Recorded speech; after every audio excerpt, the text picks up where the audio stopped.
அட கொஞ்ச நேரம் சும்மா இருங்கடா. ஸ்டாலின் எழுதிய கடிதம். 300 கோடிக்கு பீகார்காரனை எல்லாம் கூட்டிட்டு வந்து எடுத்திருக்கிற 5 வருஷம் கான்ட்ராக்டா, அதுல மண்ணள்ளி போட்டுடாதீங்க என்று புலம்பாத குறையாக ஊபிக்களுக்கு கடிதம் எழுதியிருக்காரு ஸ்டாலின். தட்டு தடுமாறி மக்களை தூண்டிவிட்டு போராட்டம் எல்லாம் நடத்தி கஷ்டப்பட்டு ஆட்சியை பிடிச்சா திடீர்னு ஸ்டாலினுடைய முதல்வர் பதவிக்கே ஸ்கெட்ச் போட்டுட்டாங்க போல.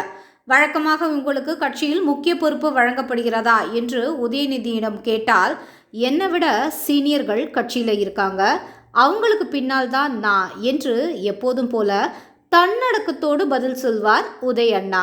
அப்புறம் அந்த பொறுப்பு எல்லாம் அவருக்கு தான் வரும் என்பது தனி ட்ராக்ல வரும் கதை. ஆனா இப்போதோ திடீர் என்று உதயண்ணா அடுத்த துணை முதல்வர் என்ற பேச்சுகள் எழ ஆரம்பிச்சது.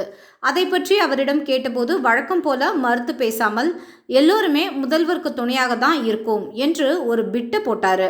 ஆக துணை முதல்வர் வாய்ப்பு எப்படி இருக்கிறது என்று திமுக ஆதரவு நியூஸ் வலைத்தளங்கள் உதயண்ணா ஜாதகத்தை கணித்தது எல்லாம் தனி கதை. அட பாவிகளா, முழுசா 5 வருஷம் முதல்வரா இருக்க விட மாட்டீங்க போல இருக்கே என்று ஸ்டாலின் கடிதம் மூலமாக பொங்கி எழுந்திருக்காரு. இதுவரை தொட்டதெல்லாம் இந்த திமுக அரசுக்கு தலைவலியாக தான் மாறியிருக்கு. மக்களிடையே ஓங்கி நிற்கும் இந்த எதிர்ப்பு அலையை சமாளிக்க ஒட்டுமொத்த திமுக நிர்வாகமும் திணறிக் கொண்டிருக்கு.